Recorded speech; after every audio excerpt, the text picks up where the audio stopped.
Is anyone actually surprised that Joe Biden pardoned Hunter Biden? I, for one, am not shocked at all in the least. I mean, Joe Biden, the very image of truth and honesty and integrity. He did tell us he would not pardon Hunter, and here he is pardoning Hunter. But this actually has another impact, which I'll get into in a little bit here, which is wonderful. It's delightful because, believe it or not, I'm going to say something to you right now, and you're probably going to be like, "I'm never listening to Drew Allen again." How can he say Joe Biden has just done a great service to his country? Joe Biden, President Biden, he has just at last on his way out the door at the White House. He has finally made an enormous contribution that we should be thankful for. And that is this pardon of his son, Hunter Biden. And the reason I say that is because he's burning down the Democrat House as he does so. He's destroying and tarnishing the Democrat brand. I know many of you out there say the Democrat brand. You get it, but there are liberals and Democrats out there that are not enlightened like you are. I mean, they watch Joe and Micah Brzezinski, Joe Scarborough and Micah Brzezinski, and well, not many. Not many. I mean, MSNBC, I think they've lost 47% of their audience. So it's a slim number of people out there that are still watching this propaganda. But you understand what I mean. The Democrat Party has done a better job at, I mean, they're liars, but they've done a much better job at advertising, at marketing themselves. The party. And I mean, just this one narrative alone. I mean, they have had so many narratives just crumble around them. I mean, they are really fraying. And now we had this whole narrative that, Trump is, well, actually, let me just play it for you. This is what they used to say. No one is above the law. No one is above the law. Nobody is above the law.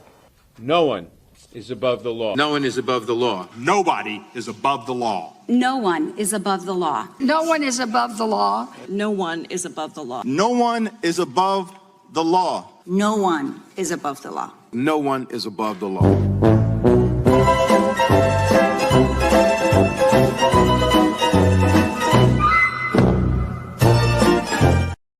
So anyway, if you're just listening, the music there at the end is when Hunter Biden walked out of, he showed up he was subpoenaed, I guess, to show up and answer questions before Congress at a hearing. And he showed up, and then he got up and he just left, and that was what was happening there. But it's you have to love this to some extent, because obviously that clip there that I just played, all of those, no one is above the law, no one is above the law. They were talking about Donald Trump, and they were justifying their persecution of Donald Trump, right? And we heard all this time, Donald Trump's not running to protect the country; he's running to protect himself. And on and on and on. But the point is, the Democrat Party, they didn't have much ammunition, but what they did try to do with these, Soviet-style trials they set up to try and get Trump, and they did successfully label him a convicted felon with a bogus charges related to Stormy Daniels and hush money and so on and so forth. But, I mean, despite that, the American people obviously didn't care. We reelected him anyway over the supposed non-felon Kamala Harris. But that was how they positioned themselves. It was nauseating, wasn't it? Hearing them time and time again talking about, I mean, even Kamala Harris, this guy's a criminal. I go after criminals, or whatever it was. I'm a prosecutor. And so they were the party of, morality, they tried to claim. And forever they've tried to tell us that they're the party of the intellectual elite, the compassionate, so on and so. Basically, if you're a Democrat, you got it made. You're amazing. You're a good person. You're a brilliant person, and so on and so forth. And if you're Republican, you're stupid and you're evil and you're a crook, and so on and so forth. So now that he has pardoned Hunter Biden, this last facade is crumbling around them. And there are some Democrats out there who are trying to defend this, but most of them are actually upset by this. Now, I'll say this, if there is such a thing, smart Democrats, I know, oxymoron, but smart Democrats out there are upset about this because they understand that this is harming the Democrat Party. I mean, they're in a weak position right now, and this does not help them. This does not help them at all. And I want to get into this more. I want to talk about what this pardon is really about. And it is unprecedented what he's doing here. And it's not really about Hunter Biden, folks. It's really about Joe Biden. It's about preventing, as best they can, the truth from ever coming out about Joe Biden's unprecedented corruption. Joe Biden is the most corrupt. So don't get me wrong. When I am sitting here telling you that this is actually amazing, I love that he pardoned his son Hunter. It's not because my opinion is that Hunter Biden didn't do anything wrong. That's not my reasoning for saying that is, as I just explained, that this is damaging, doing great damage to the Democrat Party, and it is effectively burning down the Democrat Party on its way out the door. And you can't blame the guy. I mean, look what they did to him. Look how they treated him. Now, he doesn't get much sympathy from me. I'm not somebody like that, you know.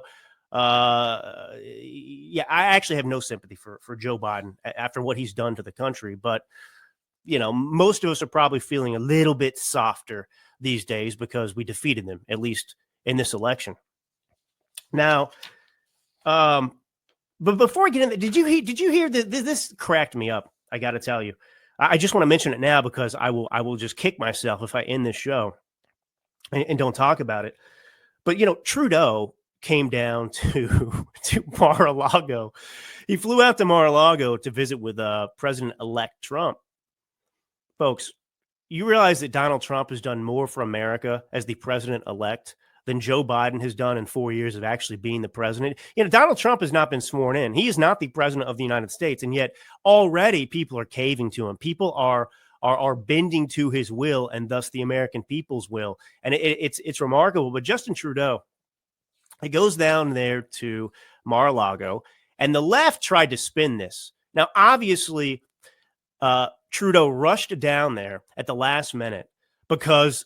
And it was a reaction to Donald Trump saying, hey, I'm going to slap 25% tariffs on you in Canada, in addition to Mexico, but I'm going to slap 25% tariffs on goods exported to the United States from Canada if you don't shore up this border situation, because you're letting drugs and illegals come straight through Canada into the United States of America, Justin. And we've had enough of that. If you don't start changing your ways, we're going to slap tariffs. And the left, of course, oh, this is going to kill America. You know, we can't do it. That's a tax. It's a tax. Suddenly we don't like taxes. We can't tolerate taxes. And sure enough, just like I said, I mean, if you didn't get a chance to listen to the last episode, I got into detail a little bit about the tariffs. But with Canada and Mexico, we wield the big stick here. We have the leverage. Their economies cannot survive without America buying their goods that are produced there. They can't do it. And that's what we found out with Justin Trudeau.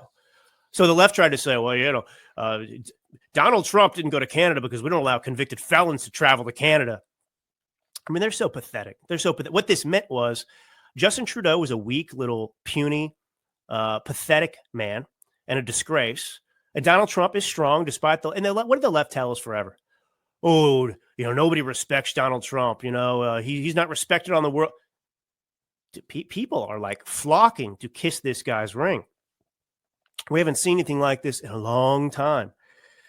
So anyway, so little tiny Justin Trudeau, you know, possibly the son of the offspring of, you know, the Cuban dictator.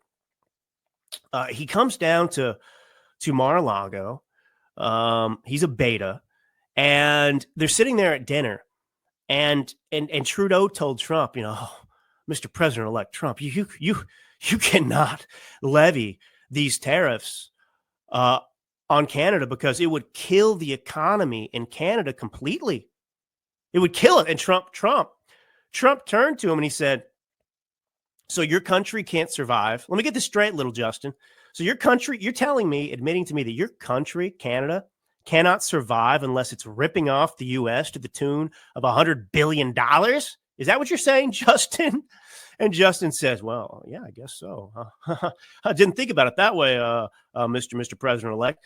And so Trump then hilariously told Justin Trudeau, you know, hey, you know, little man, if you want, you know, Canada can just become the 51st state. We're happy to annex you. We'll bring you into the fold. And, you know, you can be the governor of Canada. He said that jokingly. And it's just it's a marvelous thing to watch.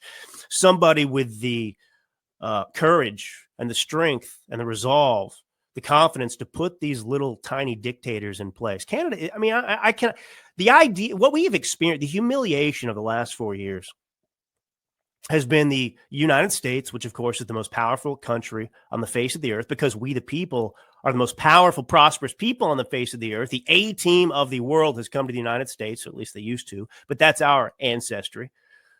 And so we are largely unchallenged, apart from the beast China we've created.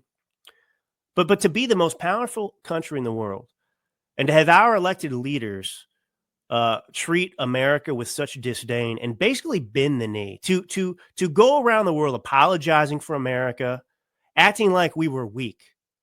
You know, I mean, the president of the United States represents you and me, represents this country.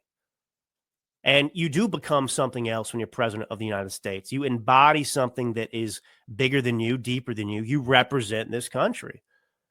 And it did not reflect the United States of America. I mean, it reflected the direction they were taking us in. They were greatly weakening America, obviously. They were doing untold and unprecedented damage to the country and to our psyche and to our spirit.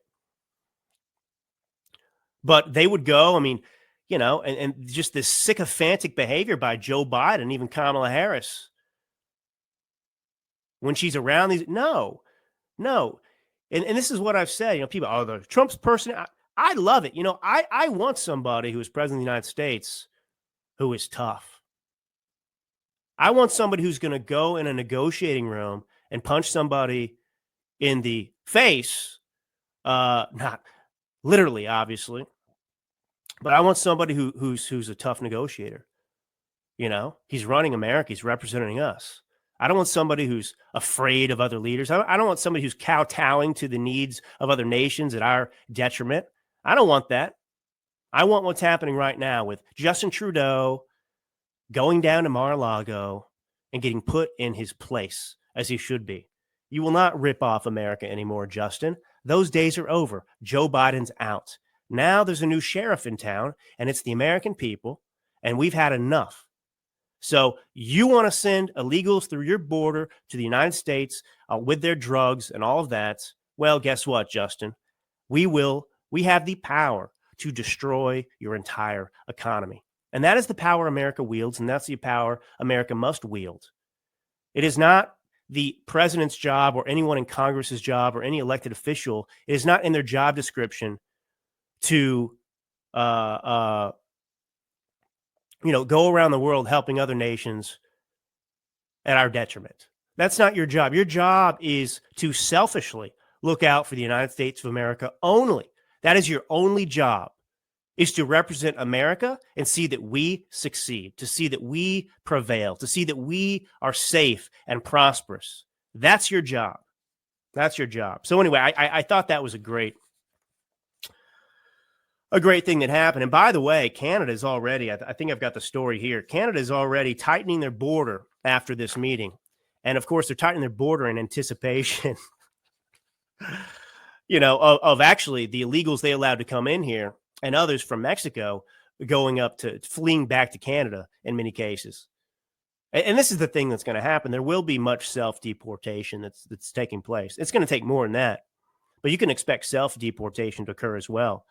And so anyway, this according to the story, the Liberal Party led Canadian government, Trudeau's government, well, suddenly they're taking a more assertive approach to illegal immigration. They're signaling a shift in policy to address public concerns over mass migration. So now suddenly Canada's concerned. They weren't concerned about migration before because nobody was going to stay in Canada. They'd rather be in the United States. So just like Mexico, they were just traveling through Canada to get to the U.S., and Canada had no policy in place to prevent them from coming into America, only a policy in place to prevent them from coming into Canada. And nobody was really coming into Canada to stay there, so they let them go through and come to the United States of America. So, Mexico and Canada in this regard, they were not our friends. They were our neighbors, but they were hostile. They weren't looking out for us. They were actually facilitating in many ways. Well, they were facilitating because they let it happen. And the Royal Canadian Mounted Police, tasked with securing the U.S.-Canada border, is suddenly ramping up their enforcement efforts. They're going to hire additional personnel. They're going to deploy more vehicles. They're going to establish new facilities to process and detain incoming migrants. And these enhancements aim to bolster Canada's border defenses as the Trump administration prepares to enact its sweeping deportation agenda. And again, these people came from Canada. We're going to send them right back. And if you have a problem with that, Justin, 25% tariff. And, this is the thing. I mean, Donald Trump is a brilliant negotiator. He is a statesman. And I mean, think about Justin Trudeau here, who goes over to a dinner with President Trump. He knows he's weak. He knows he's in a small position, and he knows who he's dealing with. But, think about what a pathetic scene it must have been to behold if you're, a Canadian. And, Trudeau sitting there, begging Donald Trump, you cannot levy this tariff. It would kill the economy completely. Now, that's nice that he was honest about what it would do. And there's a sense of desperation. And he's looking out for Canada in that regard. But, I mean, what negotiating position does Justin Trudeau have after that? Not much. All right, attention parents. I've got an early Christmas gift for you. We've all been here. 1 minute your kiddo is bouncing off the walls, and an hour later they are super sick. You feel helpless, and it can turn your plans upside down, especially if you're on vacation.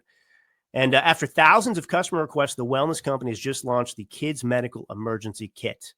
You no longer have to deal with emergency illnesses in panic mode.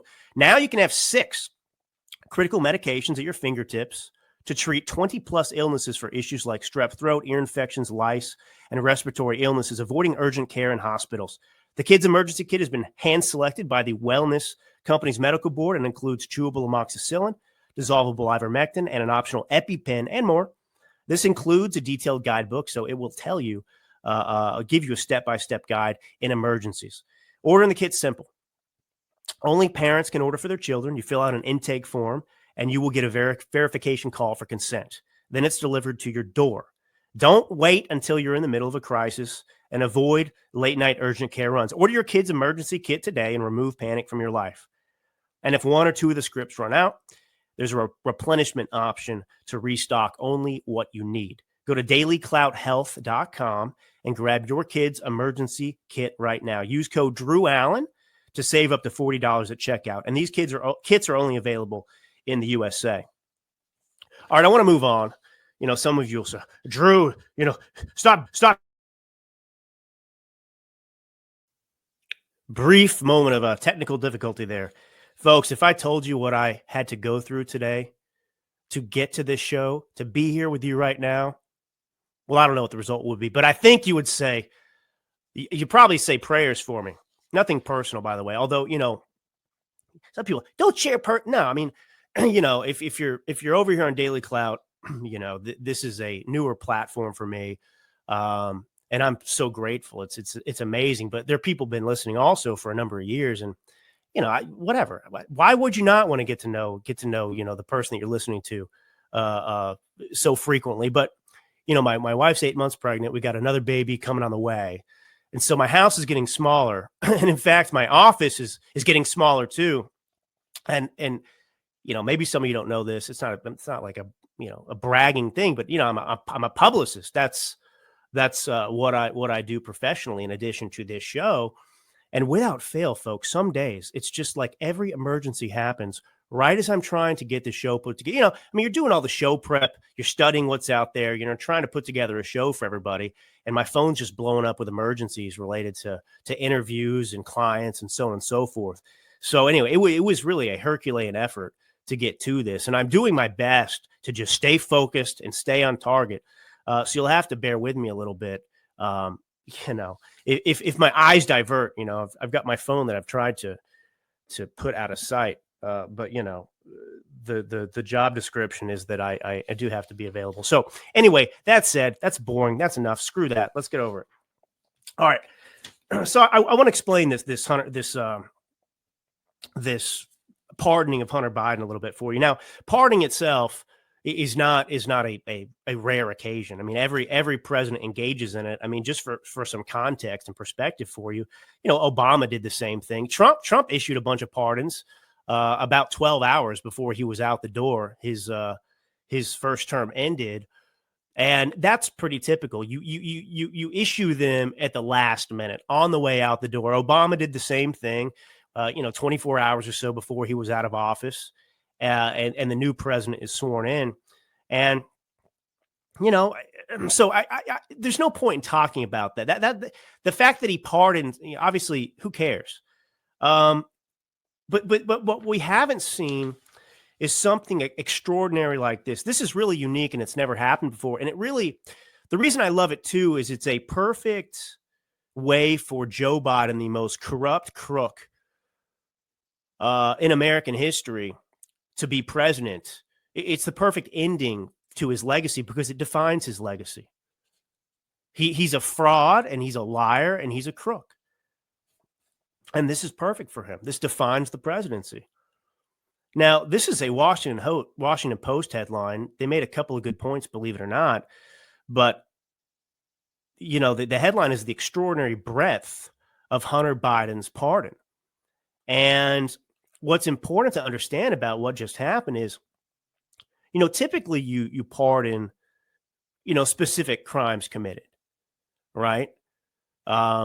So, Donald Trump issued a pardon for Roger Stone or for General Mike Flynn, and it was related to what they had been, convicted of. And so, Hunter Biden has been found guilty already. And in fact, his sentencing was going to take place, I think, on December 12th. It was coming up. It was the sentencing hearing related to the 3 felony gun charges, right? He lied on a federal form application to get a gun, saying that he didn't do drugs or hadn't done drugs in the past, so on and so. Anyway, it was a felony. So I because at first I was actually scratching my head. And I thought, what surprised me? Why is he doing it now? Why doesn't he just do it out the door? Is he really that vindictive? Is he doing this just to, give a middle finger to the Democrat Party? Because he is doing great damage to the Democrat Party in doing this, and he's doing it, in the beginning of December here. And by the way, he has fled the country.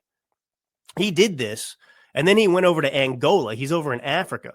And the reason for that trip, of course, is he's hiding. That's the real reason. They can say whatever, give it whatever diplomatic justification or reason. But the real reason he's there is because he doesn't want to be here around the press, because the press would want to ask questions right now.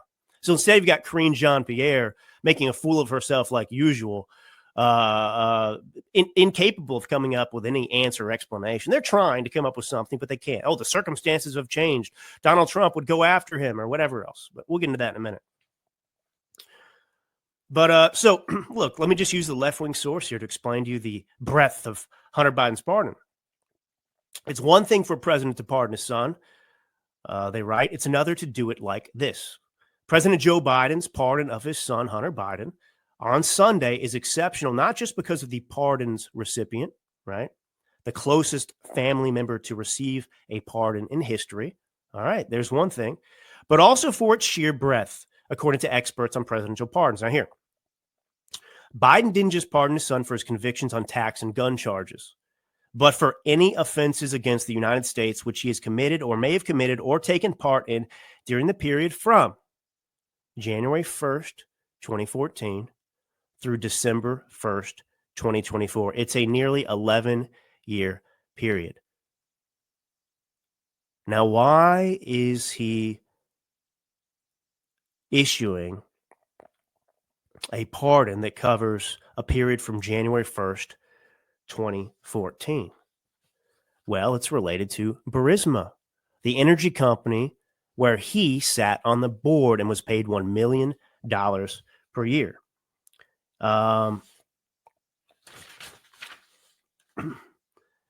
He had, and this is one of those things where that there is something to this. We had the Comer investigation, not Comey, Comer investigation into Hunter Biden and Burisma. And, the left tried to dismiss it despite the mounting evidence. And frankly, it was very disappointing because Comer and them were never able to really tie it up into a bow. They kind of abandoned this. And Hunter Biden joined the board of Burisma in the spring of 2014. That's when he was placed on the board. And in December of 2015, they had a board meeting. Hunter Biden's on the board. And the company was being investigated at the time by the Ukrainian government, that special prosecutor. And we're told there's nothing here. There's nothing to see. And of course, we knew that was bogus. And really what Joe Biden is doing here in pardoning Hunter Biden, he's really pardoning himself. That's the attempt. Now, for him to issue a pardon for himself would raise suspicion. And I'm not even sure that it could necessarily be done. It would probably, I mean, it would be unprecedented. You've never had a president do such a thing. But in any case, I do want to walk through with you what happened with Burisma, because it's important to understand these facts. And I do want to spend most of my time on it, because you have to remember a guy named Smirnov. Smirnov, he was an FBI a confidential human source. He was trusted by the FBI, and he was used under the Obama administration. Well, Smirnov in 2017 had met with the FBI and told them that he had had a conversation with the Burisma owner, Mykola Zlochevsky. And in that conversation and other conversations that he had had with different Burisma associates, well, he discovered that, according to what they told him, they had brought on Hunter Biden specifically because they needed protection. And obviously the inference is that Joe Biden couldn't help protect them. So they're paying for Joe Biden's protection. And so in this FBI document, the informant described, so it's like you're sitting in class taking notes, these FBI documents that we're talking about, right? So he sits down with the FBI in 2017, I think, for the first time, related to Hunter Biden and Burisma. And in this document that the FBI is recording,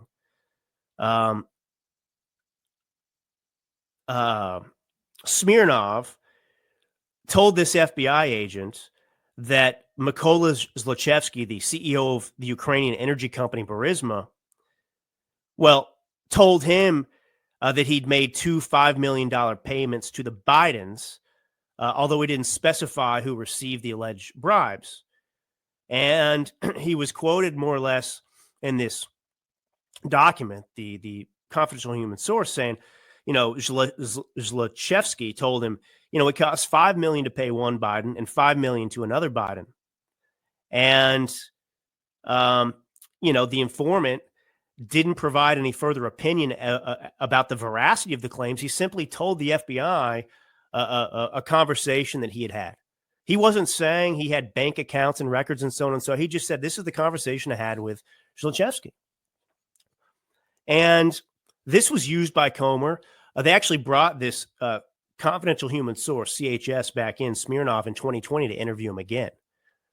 Because, of course, Trump had that phone call with Zelensky, and he had asked Zelensky to look into what happened at Burisma. And that's really where all this started. And that's why you had a impeachment of Trump over this, because they had to hit hard, because this was a big deal, because there was corruption here.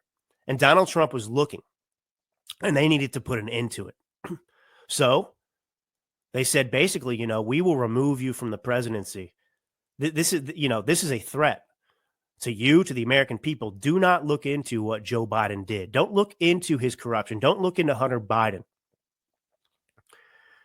And we knew, something happened. The Democrats did what they usually do. They abused the law. They abused the FBI and the Department of Justice, and make it a political arm of the Democrat Party. And the FBI indicted Smirnov, their confidential human source, and they arrested him for lying to the FBI. Now, think about this. Smirnov's been used and trusted by the Obama administration. He's worked for the FBI for 10 years. But he tells them something that is very inconvenient, that the Republicans get hold of and get wind of, that he's actually confirmed what's been floating in the ether out there and what we've seen. Because, of course, Joe Biden famously was caught bragging on video at a council. I think it was European Foreign Relations or whatever the council was, some economic council. And he's on camera years later, talking about how, he went over there and he told the then president of Ukraine, hey, I'm going to withhold $1 billion in military aid to you if you don't fire this prosecutor that's looking into Burisma. And son of a gun, he did it just like that. So he was proud of what he was able to do. And so you have the admission of guilt right there. And of course, the FBI never looked into the money. They never looked into the bribes. They never checked into these claims. But suddenly, when this is becoming a political problem for the Democrat Party and Joe Biden, what do? They go and they indict Smirnov and arrest him for lying to the FBI. He didn't lie to the FBI. He's telling you about a conversation. He didn't say this happened or that. He told them he overheard this conversation. But they had to get Smirnov and destroy his reputation, even though they'd relied upon him for 10 years, even under Obama, because they had to discredit this story. And this is what I'm talking about when we talk about the corruption of this administration, when you talk about the corruption of the Democrat Party, when you talk about the corruption of the American government. This is the kind of bullcrap they do. They destroy Rudy Giuliani's life, who's basically penniless. I mean, all of this. And remember, Rudy Giuliani was destroyed. He had his home raided because he had come out and spoken about the Burisma stuff. We have no clue. We have no conception right now of just how bad it was. And they want to keep it that way. And so that's why you have Joe Biden pardoning Hunter Biden all the way back until before he started working and getting paid $1 million a year by Burisma. Because he doesn't want anyone looking into Hunter. He doesn't want Hunter being questioned about it. And so now he's been given a blanket immunity, basically, to anything he may have done over the past 11 years. It's unprecedented. It's outrageous. And again, it's really about getting away with whatever they did in Ukraine and elsewhere. They do not want any more investigations. And we must do that, by the way. People say, Joe Biden's out of office. He's going to, ride into the sunset. No, no. For the sake of America and our dignity and our reputation, and to prevent this kind of stuff from happening in the future, you have to go after the big ones. And this does protect them to some extent, but it doesn't protect Joe Biden necessarily. I mean, he could be called in he could be subpoenaed to come in and speak to Congress. But anyway, that's what this is all really about. All right. Before I move on here, I want to tell you about Birch Gold. Open a gold IRA with Birch Gold Group and get free silver coins shipped directly to your home. That's right. It's the most wonderful time of the year. That would be the Christmas season here. The time of the year when Birch Gold also gives away a free silver American Eagle coin for every $5,000 purchased. And here is the best part. You don't have to pay a penny out of pocket. By December 20th, simply convert an existing IRA or 401k into a tax-sheltered IRA in precious metals, and Birch Gold will send your free silver coins directly to your home. Now, you might be thinking, why do I need to diversify into gold? My guy's headed to D.C. Things are good. Well, here's the facts. An administration trying to put a dent in $36 trillion national debt in just 4 years is like a field mouse trying to stop a freight train. We can't even afford to pay the interest on the debt, let alone the principal.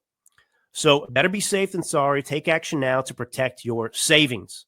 Text the word Daily Clout to 989898 for a free info kit on gold and to claim your eligibility for free silver on your purchase from Birch Gold. But you must do this by December 20th. Again, text Daily Clout to the number 989898 for peace of mind that lasts longer than 4 years. Does everyone understand now what the big deal is about this Hunter Biden pardon. I mean, it's unprecedented. Unprecedented. And it's all about, I mean, it goes back to that. I'm just telling you, I mean, the quid pro quo phone call. Alexander Vindman listening in on the phone. Little fat turd that he was. Disgrace. His family immigrated from Ukraine, by the way. Listen to the phone call. And then he goes and tells people he heard something he's worried about. Donald Trump. And that was the moment, folks. That was the moment. Donald Trump said the words on the phone. They knew they were going to try and run Joe Biden against him. Joe Biden's the biggest crook in American history. They could not afford for this to come out. Just like they covered up the Hunter Biden laptop. I mean, we have never seen a cover-up operation like this. And we are supposed to, as American people, sit here and just turn the other direction because his presidency is coming to an end. Oh, well, Donald Trump's. No, I do not want that to happen. I want Fauci to pay. I want Joe Biden to pay. I want all of it. And, I don't think that Joe Biden's going to end up in prison, but the American people need to know his entire legacy needs to be recorded as what it is. He needs to be remembered as the criminal that he is. Look what they did to Nixon with Watergate. Now, whether that was a setup or not, you may have an opinion about. I'm not here to get into Watergate itself, but my point is Watergate was nothing. Watergate was nothing. And they destroyed Richard Nixon's legacy and reputation over that. And Joe Biden here is just supposed to walk away and get away with this? No. See, this is a new era in American history where our politicians actually have to answer to the American people. Not like they tried to do with Trump. Not like that. Inventing hoaxes. But I mean real crimes perpetrated. But anyway, it's darn good to have Donald Trump come back into the office, folks, isn't it? There's just such an optimism in the air. Isn't there? Things just feel better. And they are getting better.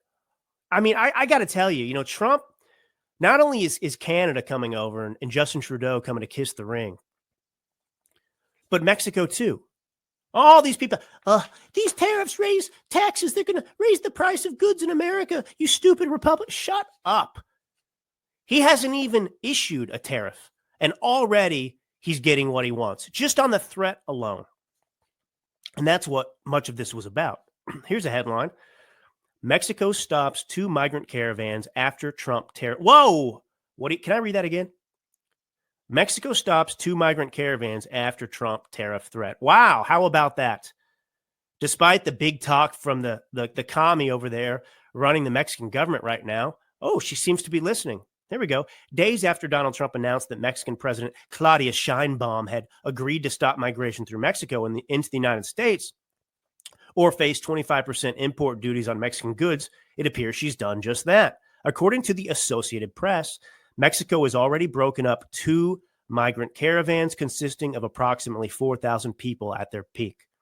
Some of the migrants were bused to cities in southern Mexico, while others were offered transit papers, which allow them to travel across Mexico for 20 days. According to migrant rights activist Luis Garcia Villagran, Mexico's actions against the 2 caravans appear to be part of an agreement between the president of Mexico and the president of the United States. According to this report, the first of the caravans started near the Mexico-Guatemala border on November 5th, the day Trump was elected. It had traveled roughly 270 miles in the ensuing 4 weeks of walking, ended up in Tehuantepec in the state of Oaxaca when it was broken up. They took some of us to Acapulco, others to Morelia, and others from our group to Oaxaca City, said Barbara Rodriguez, a native Venezuelan who ended up catching a bus into Mexico City. In a statement Saturday, the National Immigration Institute said the migrants voluntarily accepted bus rides to various areas where there is medical assistance and where their migratory status will be reviewed. And upon accepting the rides, they said they no longer wanted to face the risks along their way.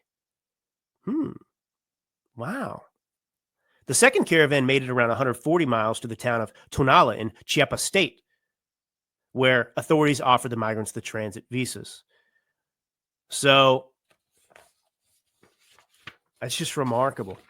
It's remarkable what strong leadership does. It's remarkable that this, Democrat narratives crumbled. Oh, Donald Trump's not respected, and we have not been respected like this Well, since Trump was president last time. But things are different now, too, because the whole world, in many ways, not every single person, but they've woken up to the scam that is the Democrat Party, the scam that has been the Biden administration and the many lies. And as a matter of fact, I've got another story here that I really was excited to get into. It's from The Guardian, which is a left-wing rag out of the UK. But it really is an honest. I can't believe the honesty of it. It captures what's happening to Democrats and leftists right now in the wake of Donald Trump's historic victory. Here's the headline: People feel drained. Anti-Trump Americans face temptation to tune out. I mean, the Democrat Party has done this to themselves. And Joe Biden, of course, just made it worse with his pardoning of Hunter Biden. Hey, we are complete hypocrites. I mean, as a matter of fact, let me just play the clip. Here's Joe Biden with David Muir at one point, one of the many times he was asked if he'd pardon Hunter. And of course, he said no. Your son Hunter is on trial, and I know that you cannot speak about an ongoing federal prosecution. But let me ask you, will you accept the jury's outcome, their verdict, no matter what it is? Yes. And have you ruled out a pardon for your son? Yes. Okay, will you accept the verdict? Yes. Will you rule out a pardon? Yes. And then he turns around and pardons his son. I mean, it is an admission of guilt. It is an admission of guilt. It's just amazing to see. Amazing to see. You don't realize that I and you and me and many of us, we've been right about literally everything. All the conspiracy. We have been right and they have been lying about everything. Everything. I cannot think of anything they've told the truth about. COVID came from bat soup. Oh, okay. Lockdowns work. Okay. Masks work. Okay. The vaccine prevents the contraction or spread of COVID. Oh, okay. Donald Trump's a threat to democracy. Okay. I mean, it's just one lie after another. And I've been waiting for this moment, folks. I knew it would come. I didn't know when. I didn't know how much the left could tolerate in terms of continuing to listen and entertain these lies. I mean, it was one of my, I thought, you know, you had quid pro quo. He was impeached. He was found not guilty. Before that, you had Trump-Russia collusion. We spent $32 million of our tax money paying for Robert Mueller to investigate what the FBI and everyone already knew wasn't real, because it was a Democrat Party, DNC, Hillary Clinton, psyop with the Steele dossier. It was literally just a work of fiction. He stole the election with Putin's help. How? Did they change votes? No, but we heard a story that he had some, he made a PP tape with Russian hookers. Oh, that helped him win the election, even if it was true? Stop asking questions. Trump-Russia collusion. Insurrection. And this is the thing we got to get to the bottom of, too, by the way. This is one of those things, you know, we have got to get to the bottom of all of this, because the truth has to come out. You know, and to be honest, I'm not advocating that people responsible shouldn't go to prison. They should. But even if those people themselves didn't go to jail, the truth itself would do so much damage to the Democrat Party and the tyrants in this country and the deep state that it would be worth it anyway. You know, we know the J6 was staged. We know that they stole 2020. Just like we know that Joe Biden is the most crooked politician in American history. We know that he was enriching his family, using his position as vice president of the United States to make deals with our enemies and so on and so forth. He was a traitor. He was a traitor. We have seen all these politicians commit the actual definition of treason and not face any penalty. But let me get into this this story here from The Guardian. The president-elect's first term brought a wave of protest. This time, visitors in New York's Washington Square Park are struggling for energy to resist. They're zapped, folks. And we've got more energy than ever. Amen. Amen. In late 2016, soon after Donald Trump was elected to his first White House term, many women were diligently knitting pink pussy hats to wear at a huge march where they protested against the election of a man who had recently boasted that he would grab women. There's another thing that didn't go anywhere. There were other protests, too, and across much of non-Trump voting America, there was a sense of activism and engagement amid the shock of a Trump victory, as many ordinary Americans galvanized themselves for what turned out to be one of the most chaotic presidencies in U.S. history. 8 years later, the response of many centrist and left-leaning Americans to a Trump second term has been more muted. For many anti-Trump voters and even some institutions, the return of Trump prompts a feeling of just wanting to ignore it all, including politics more broadly, and focus their energy elsewhere. The left-leaning media outlet MSNBC has lost 47% of its audience since Election Day, according to Nielsen Media Research, while the Los Angeles Times and especially the Washington Post saw subscribers flee by the hundreds of thousands after the billionaire owners of each paper chose at the last minute not to make a presidential endorsement.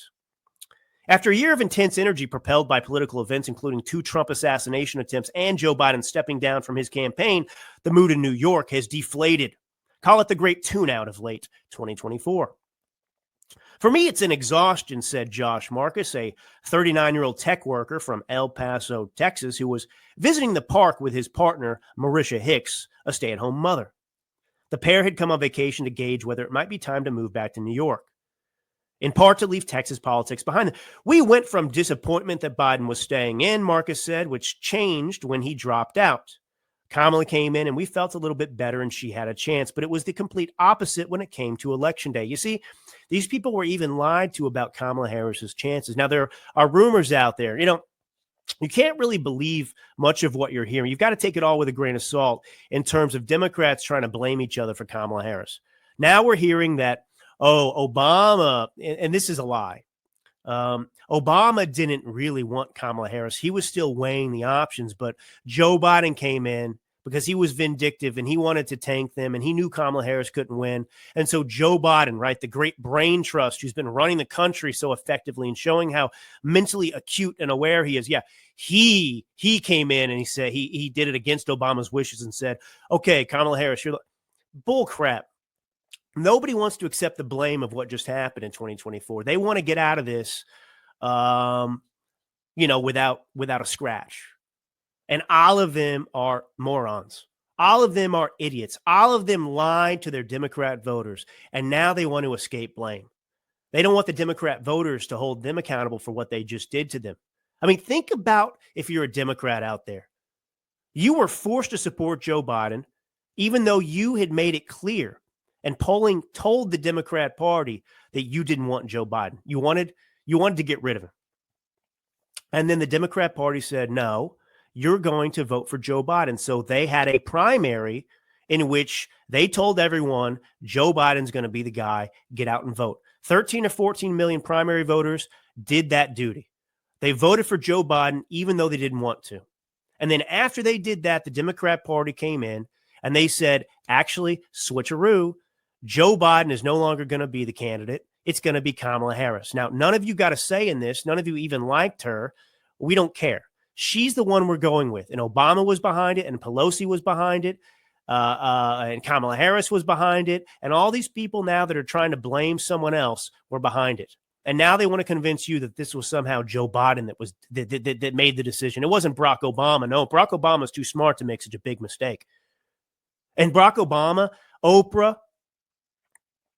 Big Mike, not Big Mike, sorry.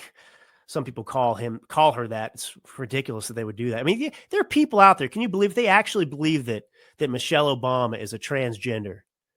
They actually believe that she's a man based on her appearance because she has broad shoulders and looks kind of manly. And they say they've never seen photos of her pregnant. And they think that that's basis to poor Michelle Obama, making fun of her looks just because she doesn't look pretty like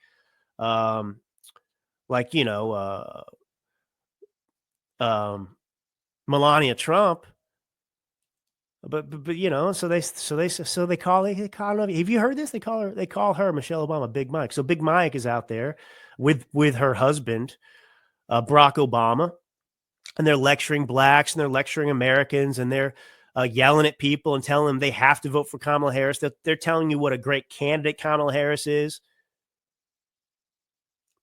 No. These people did this to themselves. They told everyone that Donald Trump was Hitler. He's obviously not Hitler. Everyone's working with him. And so, you know, it's just over. It's over. They lied for too long. They swung for the fences and they missed. Anyway, so Hicks, Josh Marcus's partner, 45, back to this Guardian story, said she was in a period of mourning. The first time it happened, I was in complete shock. This time, I almost expected it. So now I'm personally focused on strategizing for the next 4 years. Both said too many losses to Trump, whether it be the Russia investigation, 2 impeachments, the failure of federal prosecutions, and a felony conviction that appeared to do little to slow his momentum, if not the reverse, had led to a sense of inevitability. Now, these people just still can't comprehend. Maybe they'll get there one day. But they can't comprehend that none of this is real. They can't comprehend that they live in a fantasy land. I can't believe this stuff didn't work. I mean, Trump, because it didn't happen. And nobody believes it happened because the Democrats were behind it. Anyway, he goes on to say it kept happening. We'd be thinking, surely he's not going to get past this. And this is the media. What did the media tell Democrat voters out there? The walls are closing. How many times do we hear that? The walls are closing in. They said that with Trump, Russia. They used that line ad nauseum. They never changed anything. It was always the same. They just leapfrogged from one new hoax to the next, telling people that they were that much closer to getting him. This time it's going to work. The Mar-a-Lago raid. Can you believe this? Classified documents. Oh, RICO charges over here in Georgia because he told people go out and find the votes. Or what? I mean, it's because he didn't do anything. I mean, it's just unbelievable. Anyway, Jalen Ali, a street artist in the park, said he wasn't too big on politics in general. I don't waste my energy, my opinions, or my thoughts on these kinds of constructs. Politics is a selfish machine that doesn't help the people. Doesn't help the people. Well, that's a Democrat voter. A new study from the Cambridge Judge Business School analyzed the relationship between traditional media and social media and found that news articles were being influenced by the latter to adopt a more negative tone. In the aftermath of the U.S. election, people might well feel overwhelmed by the volume of negative news they've been exposed to, said the study's co-author. Taking a break could be important for many reasons, including to recover. I mean, it just goes on and on and on. But the point is, you know, here's an example. You know, Rachel O'Leary Carmona, executive director at Women's March, that's the hat people, is planning another march on Washington in January, for which the group, she says, has collected 100,000 signatures. In 2017, 470,000 people were at the Women's March. And more than 2 million were estimated to have joined protests around the world. So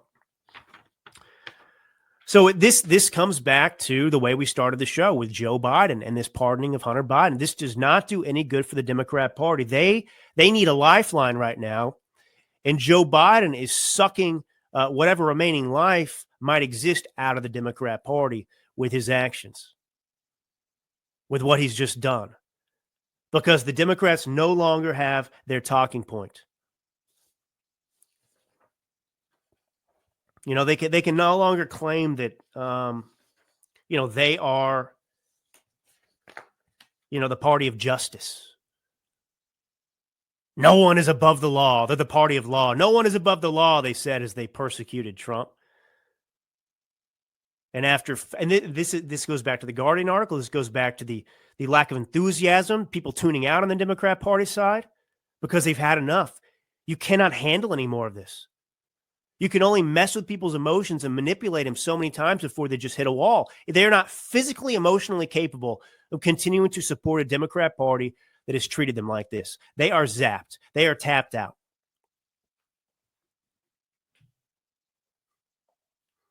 No one is above the law except for Hunter Biden and Joe Biden And people say, well, he's really going after the Democrat Party and trying intentionally to burn. I don't know. There could be some truth to that, but then you'd have to believe two contradictory things: that Joe Biden isn't there and doesn't know what day it is, and he also is acutely aware of this as it relates to his son, and so on and so forth.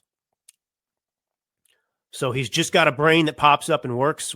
So I don't know, but I do know that the decision to pardon now rather than in the last, moment of his presidency is related to the fact that there was about to be a sentencing hearing of his son related to the gun charges. And so he said, what the heck, now got to do it. Just going to do it now. Just going to do it now. So, they're freaking out about all kinds of stuff.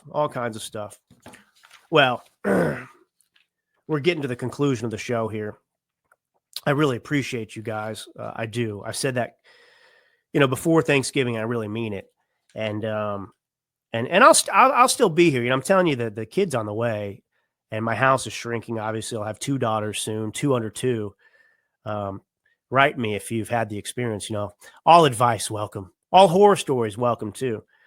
But it's fun. It is weird. I mean, I